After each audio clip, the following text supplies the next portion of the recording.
H deluxe का crank नया लगा है अभी।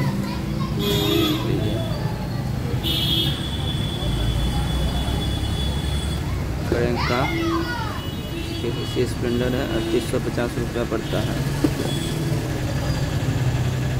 एच डिलक्स गाड़ी का क्रैंक, फुल इंजन।